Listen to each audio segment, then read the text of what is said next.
দুৰাচাৰ মনমূৰ ৰাম হৰি গুৰ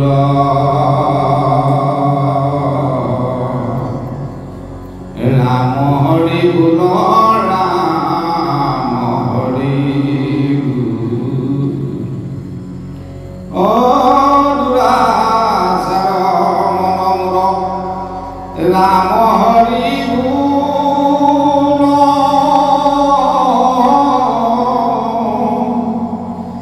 ৰাম হৰি গুৰ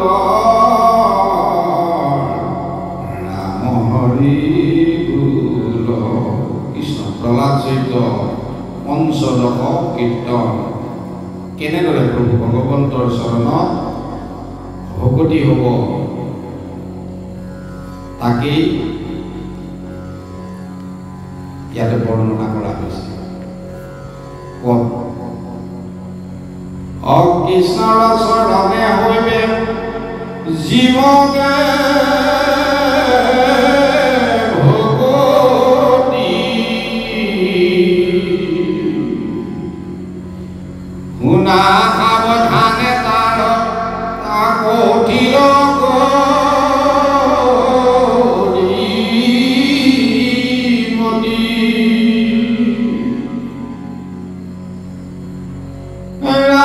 বিষ্ণু ভকতৰ সংগ লৈব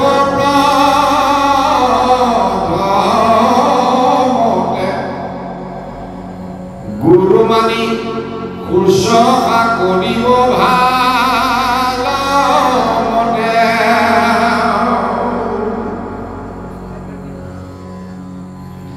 লয়া উপদেশ মাধৱ পপয়া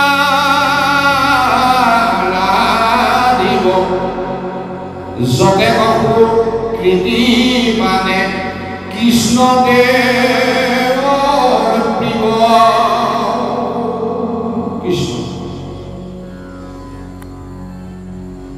কৃষ্ণক ভক্তি কেনেকে হ'ব সাৱধানে মন দি শুনক। সৰ্বপ্ৰথমেই বিষ্ণু ভকতসকলৰ সংগ ল'ব আৰু সেই ভকতসকলকে গুৰু বুলি শুশ্ৰূষা কৰিব। যিসকল ভকতে প্ৰভু ভগৱন্তৰ গুণানুকীৰ্তন সদায় কৰি আছে, সদায় প্ৰভুৰ সংগত বিৰাজ কৰি আছে, তেনেসকল ভকতৰ সংগ লৈ গুৰু বুলি শুশ্ৰূষা কৰিব ভালমতে আৰু তেখেতসকলৰ পৰাই উপদেশ লৈ, যেনেদৰে আমাৰ বয়োজ্যেষ্ঠসকলৰ পৰা আমি উপদেশ আহি লৈছোঁ, তেনেদৰে আমাৰ কনিষ্ঠসকলে আমাৰ লগত আহি সংগ দি আমাৰ উপদেশ লৈছে, সেই তেনেদৰেই উপদেশ লৈ প্ৰভু ভগৱন্তক আৰাধনা কৰিব, অৰ্থাৎ চিন্তন কৰিব, নিত্য নৈমিত্তিক কৰ্ম কৰিব, কৰি যিমান সুকীৰ্তি আছে সমস্ত সৎগুণ সভ্য ভাৱবিলাক প্ৰভুৰ চৰণত অৰ্পণ কৰিব। ৰাম কৃষ্ণ কথা শ্ৰৱণত শুদ্ধ মন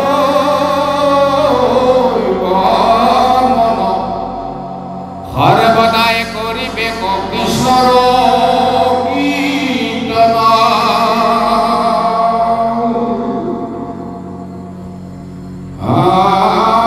কৃষ্ণৰ চৰণ চিন্তি বেকৰু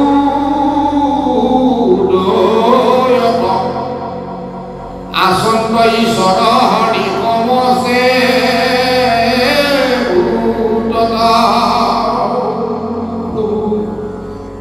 ভকতসকলৰ সংগ লৈ প্ৰভুক চিন্তন কৰি প্ৰভুৰ গুণানুকীৰ্তন কীৰ্তন কৰিব, লগতে শ্ৰৱণ কৰিব। যেনেদৰে আমি পাঠ কৰি আছোঁ, আপোনালোকে শুনি আছে, সেইটো হ'ল শ্ৰৱণ। আপোনালোকৰ কৰ্ণ পথেদি গৈ হৃদয়ত প্ৰভুৰ ৰাম নামে ক্ৰিয়া কৰিছে, কৰাৰ লগে লগেই মন স্থিৰ হ'ব, শুদ্ধ হ'ব। যিসকল আমাৰ বিষয় বাসনা, গৃহ সংসাৰৰ চিন্তা, বাহিৰৰ আমাৰ ভৌতিক জগতৰ প্ৰয়োজনীয়তা চিন্তাবিলাকে আমাক ঘেৰাও কৰি আছে, সেই সময়ত স্থিৰ হ'ব আৰু মনৰ পৰা দূৰ হৈ থাকিব। সকলো সময়তে সদায় প্ৰভু ভগৱন্তৰ চৰণত এনেদৰেই শ্ৰৱণ কীৰ্তনত ব্ৰতী থাকিব। যেতিয়া প্ৰভুৰ চৰণ সদায় হৃদয়ত আমি চিন্তন কৰি থাকিম, সমস্ত ভূত অৰ্থাৎ সমস্ত জীৱ জগত, সমস্ত ভূতত প্ৰভু ভগৱন্ত বিৰাজ কৰি আছে, তাক আমি বুজি পাম। এই প্ৰভুৰ শ্ৰৱণ কীৰ্তনৰ যোগেদিয়ে আমি সমস্ত জগতত সমস্ত প্ৰাণীক আমি পৰমাত্মাৰ স্বৰূপ বুলি অনুভৱ কৰিব পাৰিম। ৰাম হেম জানি প্ৰাণী কৰিবা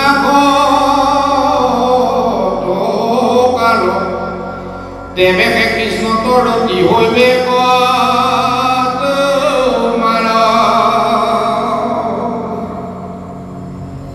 হৰি ৰকে বাত কিছু নাহিকে বয়া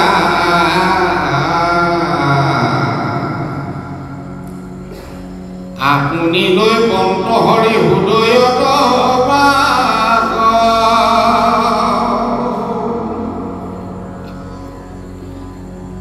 সমস্ত জীৱৰাজিক যেতিয়া আমি প্ৰভু ভগৱন্তৰ স্বৰূপ বুলি সদায় সেৱা কৰিম, সদায় শ্ৰদ্ধা ভক্তি কৰি আহিম, তেতিয়া প্ৰভুৰ প্ৰতি আমাৰ প্ৰেম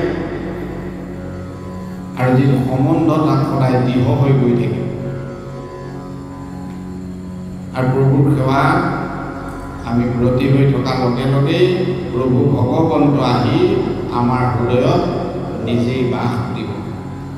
আমি চকু মেলিলেই ভৌতিক জগতখন দেখি থাকোঁ। যেতিয়া আমি চকু বন্ধ কৰোঁ, তেতিয়াই আমি হৃদয়ত পৰমাত্মাক দৰ্শন পাওঁ। গতিকে চকু সদায় আমি বন্ধ কৰি পৰমাত্মাক হৃদয়ত ধ্যান কৰিব লাগিব। আৰু সেই হৃদয়তে প্ৰভু ভগৱন্তক আমি দেখা পাওঁ। প্ৰভু নিজেই আহি আমাৰ হৃদয়ত বাস কৰিব। আপুনি জীৱৰ সাক্ষী কৃষ্ণ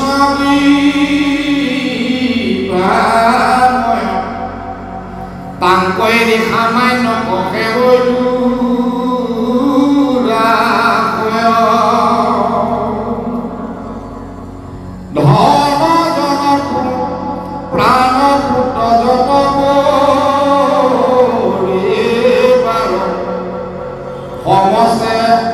অবস্তু অনুমাত্ৰ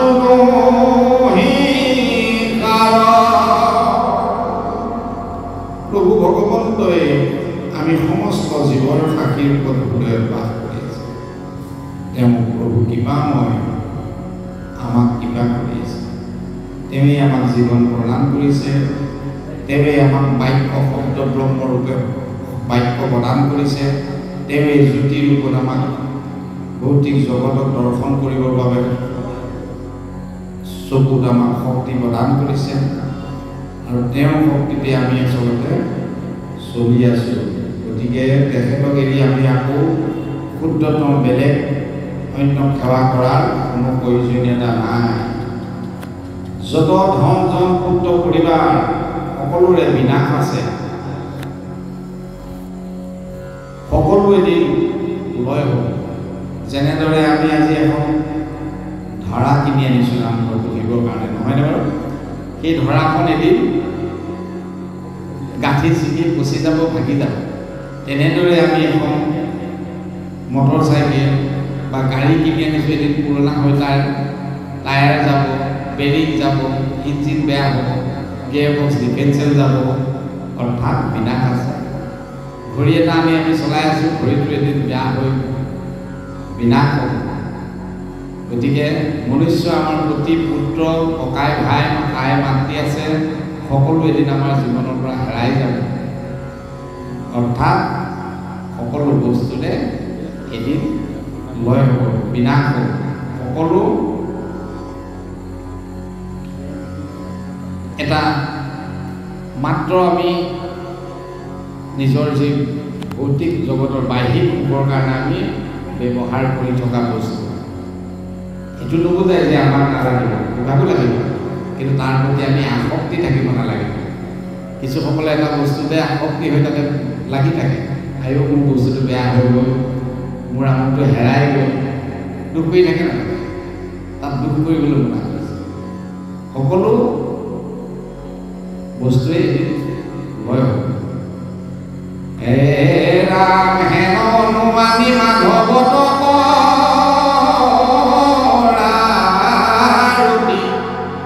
ইহ পৰলোকে হৰি চৰণে কেৱনি, নালাগে ভক্তিতে দেৱ দ্বিজৰি হৈগে,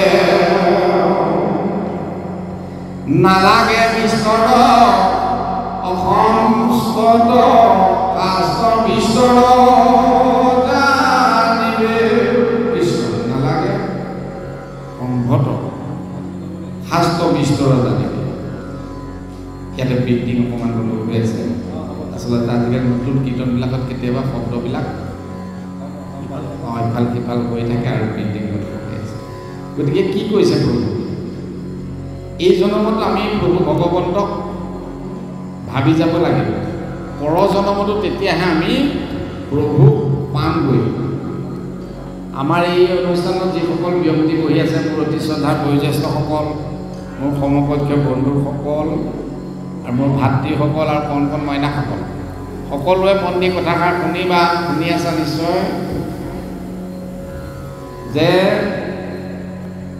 আমি পূৰ্ব জনমতে আমি ভগৱন্তৰ লগত আছিলোঁ।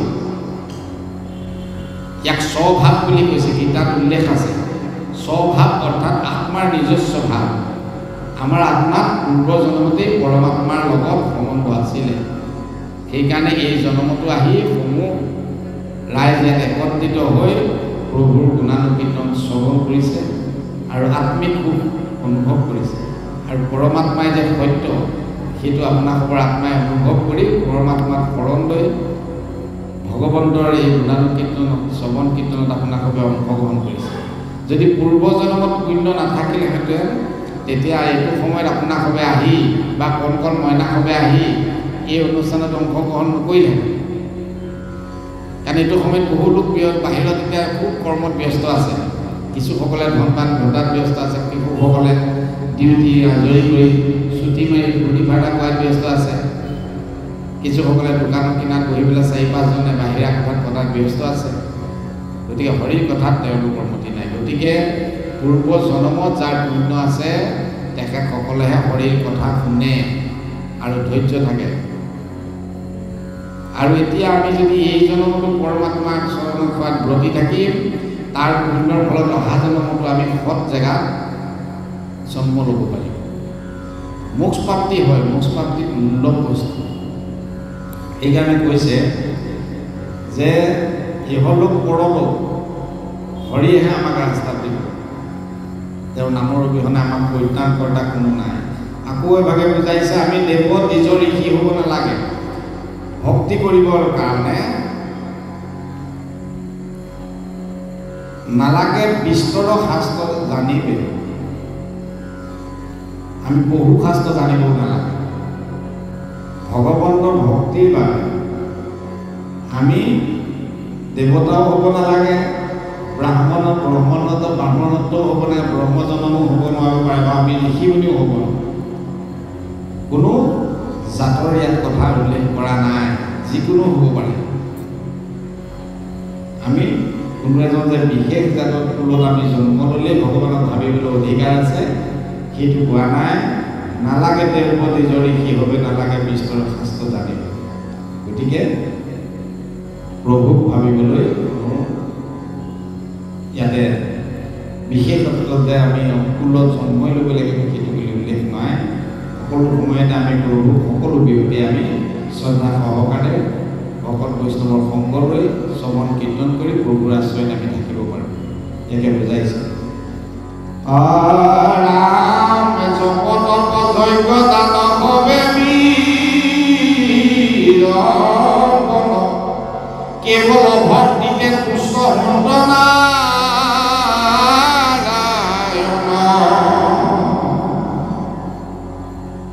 যজ্ঞ লক্ষ্য শ্ৰীশুদ্ধ দৈত্য বৰ্জবাসী অসীমিগো বিষ্ণু ভৈলা কৃষ্ণ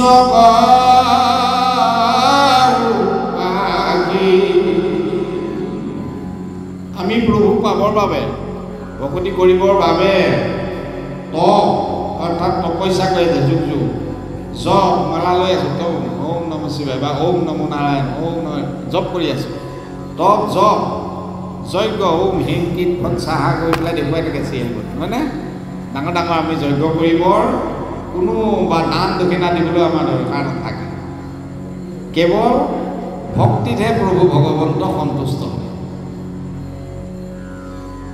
নৱবিধ ভক্তিৰ ভিতৰত শ্ৰৱণ কীৰ্তনক সৰ্বশ্ৰেষ্ঠ ভক্তি বুলি কৈছে বুজিছানে কণ মাইনাসকল শ্ৰৱণ কীৰ্তনেই সৰ্বশ্ৰেষ্ঠ ভক্তি তোমালোকে ভক্তি সহকাৰে সদায় আমি যি আদৰ্শ বা পথ দেখুৱাই যাম গুৰুজনে আমাক যিটো দেখাই গৈছে তোমালোকক আমি দেখাই যাম সেই অনুক্ৰমে তোমালোকে প্ৰভু ভগৱন্তক ভাবি পঢ়া শুনা কৰিবা খেলা ধূলা কৰিবা গুৰু ভকতসকল পিতৃ মাতৃসকলক শ্ৰদ্ধা কৰিবা তেতিয়া তোমালোকে নিশ্চয় পঢ়ি শুনি এজন সুস্থ সবল সুনাগৰিক হিচাপে সমাজত প্ৰতিষ্ঠিত হ'ব পাৰিবা পঢ়াটো কেৱল শিক্ষা লৈ আমি পাছ কৰি এটা চাকৰি কৰিলোঁ তাতে আমাৰ জীৱনটো সীমাবদ্ধ নহয় চাকৰিটো কৰাৰ পাছত আমি যদি গুৰু ভকতক শুশ্ৰূষাই কৰিব নাজানো পিতৃ মাতৃক ব্যৱহাৰেই কৰিব নাজানো বাই ভনী ককাই ভাইৰ লগত পৰিয়ালৰ লগত মিলিয়ে থাকিব নোৱাৰোঁ ভতিজা ভাতিজীৰ লগত তেতিয়া আমি মনুষ্য হোৱাৰ কোনো সাৰ্থকতা নাই শিক্ষা ল'লোঁ ডাঙৰ চাকৰি কৰিলোঁ ভালকৈ দৰমহা পালোঁ লাষ্টত পিতৃ মাতৃক শুশ্ৰূষা কৰিব নোৱাৰিলোঁ নি বৃদ্ধ আশ্ৰমত এৰি থৈ আহিলোঁ নহয় জানো নম্বৰ কম পালোঁ বেছি পালোঁ বুলি লগৰ এটা শিক্ষা কৰি কোনোবা এটা কৰিলোঁ এইটো নহয় ভগৱন্তক ভাবি শিক্ষা গ্ৰহণ কৰি গৈ থাকিবা ভগৱন্তে তোমালোকক পাহৰাখিনি স্মৃতি শক্তি যোগেদি মনত পেলাই দিব তুমি নভবাকৈ লিখি থৈ অহাৰ পাছতো ক'ৰবাত এটা শব্দ ভুল থাকিলেও প্ৰভুৱে মনত পেলাই শুদ্ধকৈ লিখাই দি তোমাক যোগ্য স্থানলৈ লৈ গুচি যাব এইটো হ'ল প্ৰভুৰ কৃপা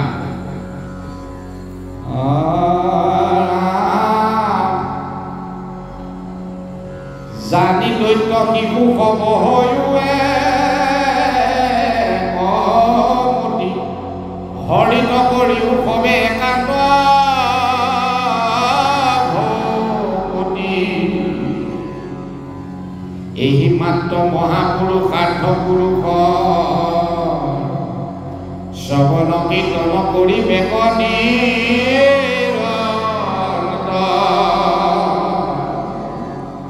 ইয়াতে কৈছে যক্ষ ৰক্ষ ইষ্টি শুদ্ধ দৈত্য বৰ্জবাসী যিসকল য'ত প্ৰভু ভগৱন্তই গকুলত জন্ম লৈছিলে তাত ডাঙৰ ডাঙৰ ৰাক্ষসকল বধিছিলে পুতনা অঘাসুৰ পকাসুৰ পাইছা তোমালোকে তেওঁলোকক বধিছিলে তেওঁলোকেও গৈ পেলাই কি কৈছিলে গৈ প্ৰভুক চিন্তন কৰি প্ৰভুৰ হাতত বধ হৈ মোক্ষ প্ৰাপ্তি পাইছিলে সেইটোৱে বুজাইছে গতিকে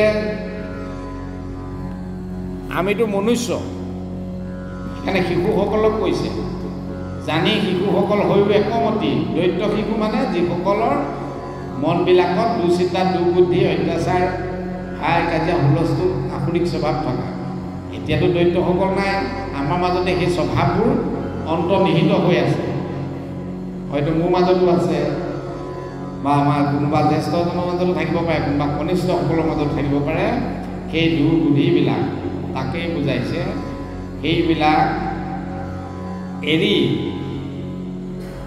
আহি আমি সকলো একত্ৰিত হৈ প্ৰভু ভগৱন্তক ভকতি কৰোঁ আহা সকলোৱে একেলগ হৈ হৰিত একান্ত ভক্তি কৰোঁ তেতিয়াই আমাৰ সেই দুচিন্তা দুৰ্বুদ্ধি দন হাই হুলস্থুল এইবিলাক মনৰ পৰা ঈৰ্ষা অসূয়া তিৰস্কাৰ এইবিলাক মায়া শক্তিবোৰ নাইকিয়া হ'ব বা দমন ৰামে হি মাত্ৰ মহাপুৰুষাৰ্থ পুৰুষৰ শ্ৰৱণ কীৰ্তন কৰি বেকনি অন্তৰ সমস্ত ভূততে দেখি বেকনাৰায়ণ এই আত্ম পৰে আন ধৰ্ম কবে বিৰংগ।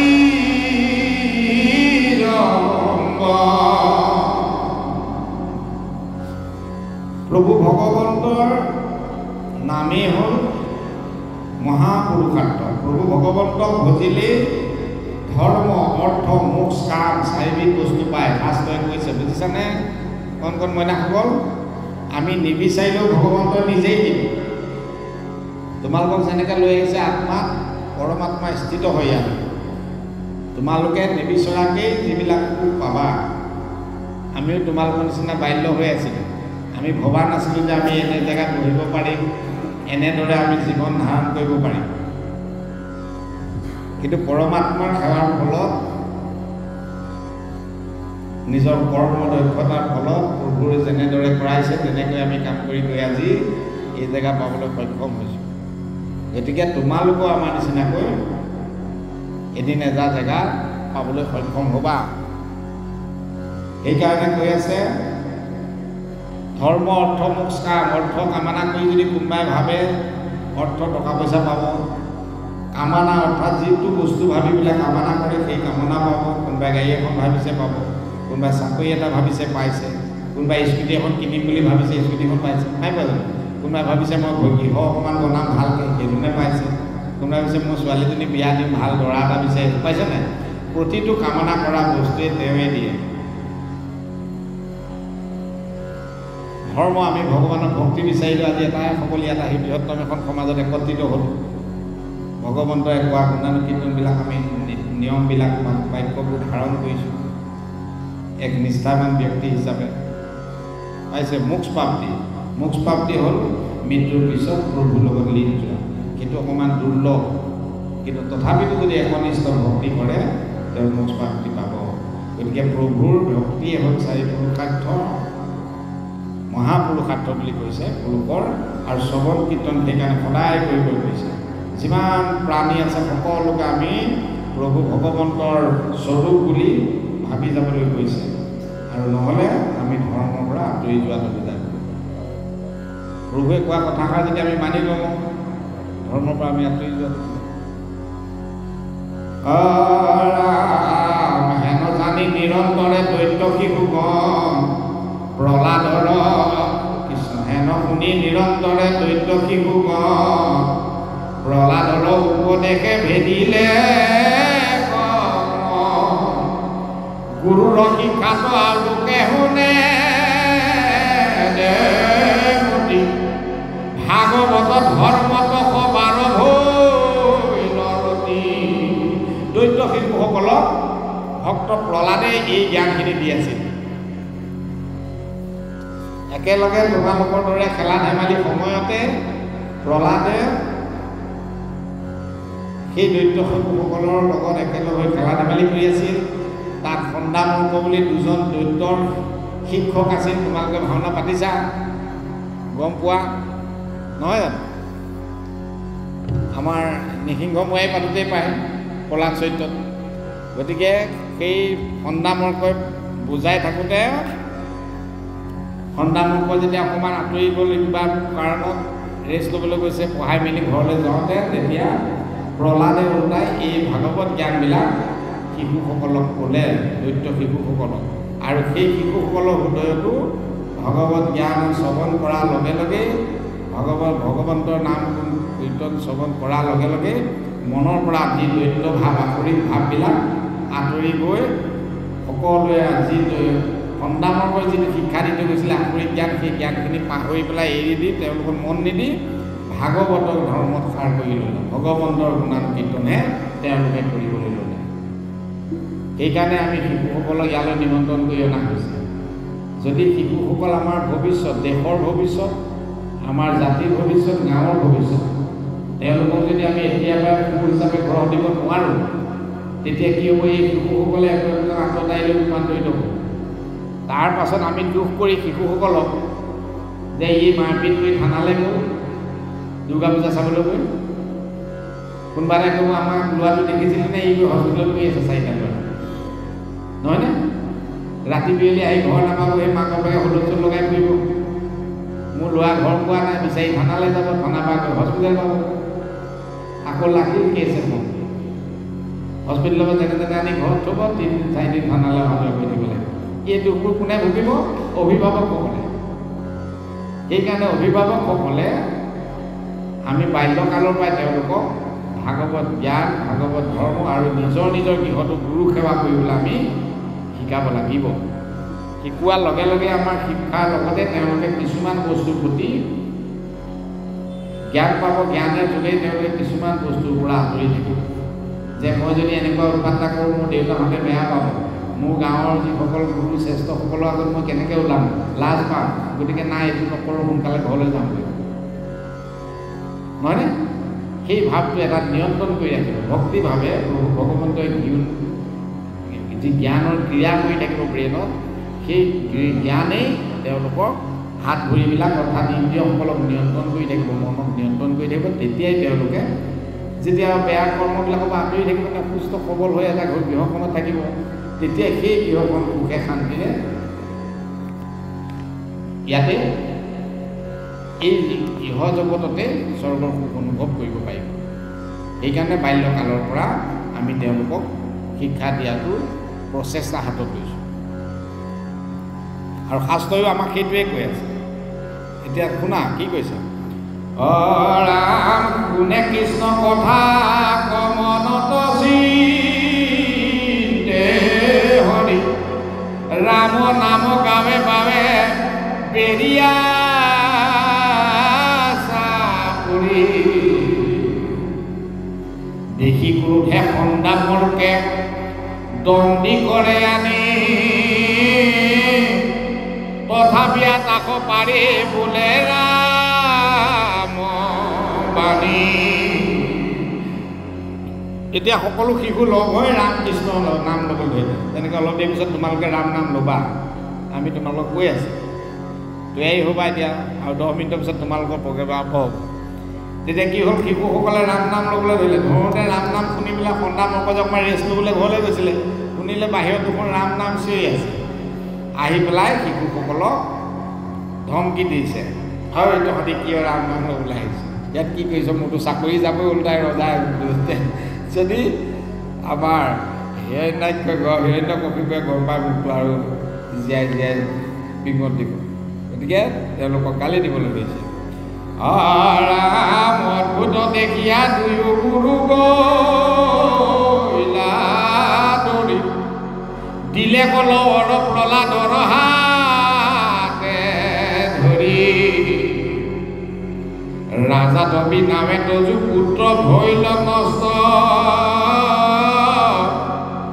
এই আনুকব শিশু কগৰিলে ভস্ত। চিঞৰ বাখৰ লগাই গুৰু দুজনে কি কৰিলে, গম পালে যে এই কথাষাৰ যদি ৰজা কাণত পৰেগৈ, ৰজাই আমাক শাস্তি দিব, আকৌ আমিহে কৃষ্ণ ৰাম নামক শিকাইছোঁ বুলি আমাৰ গাত কলংক আহিব। গতিকে কোনে শিকাইছিলে? প্ৰহ্লাদে শিকাইছে। প্ৰহ্লাদক ধৰ হাতত লৈ যাব, ইয়ে কালৰ কৰি, ইয়ে শিশুসকলক আকৌ ভাগৱত ধৰ্ম শিকাই ৰজাৰো বিৰোধ কৰিলে, ওলোটাই এতিয়া মোৰ চাকৰি যোৱা ব'লা লগত লৈ গৈ পেলাই ৰজাৰ ওচৰ পালেগৈ। মহাৰাজ, এই আপোনাৰ পুত্ৰই কি কৰিছে চব, হাতত ধৰি লৈ গৈ বোলে ইটো নিজে তললৈ গ'ল বোলে, এতিয়া আৰু বাকী লগত থকা শিশুসকলকো ই নষ্ট ভস্ত কৰি দিছে, সিহঁতৰ মন মগজবোৰ চেচ কৰি পেলাইছে। এতিয়া ৰজা কৈছে কি কৰিছে, তাক কৈছে, ৰাম নকহয় শাস্ত্ৰ আৰু প্ৰভুৱে ছাত্ৰ, মৰণকো নগনয় ৰাম বোলে মাত্ৰ, আমাক দম দিবা পাছে দিলো আহি যা,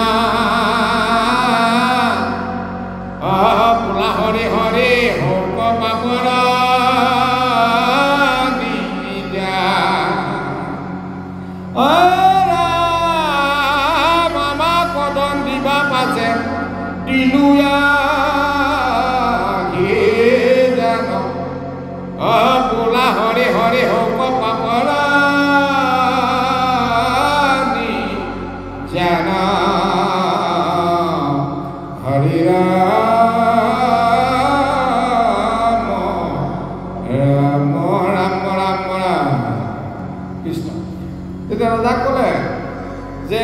শাস্ত্ৰই নপঢ়ে। আমি যি শাস্ত্ৰ পঢ়াইছোঁ এই শাস্ত্ৰক নপঢ়ে আৰু শিশুসকলকো তেওঁ পঢ়িবলৈ নিদিয়ে। আৰু ইমান মাৰিলে পিটিলেও ইহঁতি মাৰ পিতকো গণ্য নকৰে। দুঃখজনকে খালি ৰাম ৰামহে লৈ আছে, ৰাম ৰাম কৃষ্ণ ৰাম। গতিকে পিছত তুমি গম পালে আকৌ আমি শিকাইছোঁ বুলি ধৰিবা, আমাকে দণ্ড দিবা। গতিকে তোমাৰ ল'ৰাই শিকাইছে ইয়ে কালবিন, গতিকে ইয়াক আহি পেলাই তোমাৰ ওচৰত আমি জাননী দিলোঁ আৰু চন্দাই দিলোঁ, এইটো তোমাৰ ল'ৰা। বুজি পাইছে? সেইকাৰণে আজি এইটো চেপ্টাৰ আমি ইমানতে সামৰণি মাৰিলোঁ। যদি ভুল ত্ৰুটি অপৰাধ ঘটিছে জ্যেষ্ঠসকলে ক্ষমা প্ৰদান কৰিব। আমি ক্ষুদ্ৰমান প্ৰচেষ্টা কৰিছোঁ যাতে শিশুসকলে শাস্ত্ৰই কি কৰিছে তাক গম পাওক, বা যুৱকসকলেও গম পাওক, বা বয়সস্থসকলেও কিছুসকলে পাঠ শুনি আছে বা নাম লৈ আছে। নাম লৈ থাকিলে হয়তো এই ব্যাখ্যাৰ জ্ঞান তত্ত্ববিলাক আচল মৰ্মবোৰ বুজি নাপায়। গতিকে ব্যাখ্যা আকাৰত কৰিলে লাগিলে 4 লাইনেই কৰা যাওক, তাৰ পৰা এটা সাৰ মৰ্ম পোৱা যাব। সহস্ৰ অপৰাধ ক্ষমা কৰিব বুলি মই ইমানতে সামৰণি মাৰিছোঁ।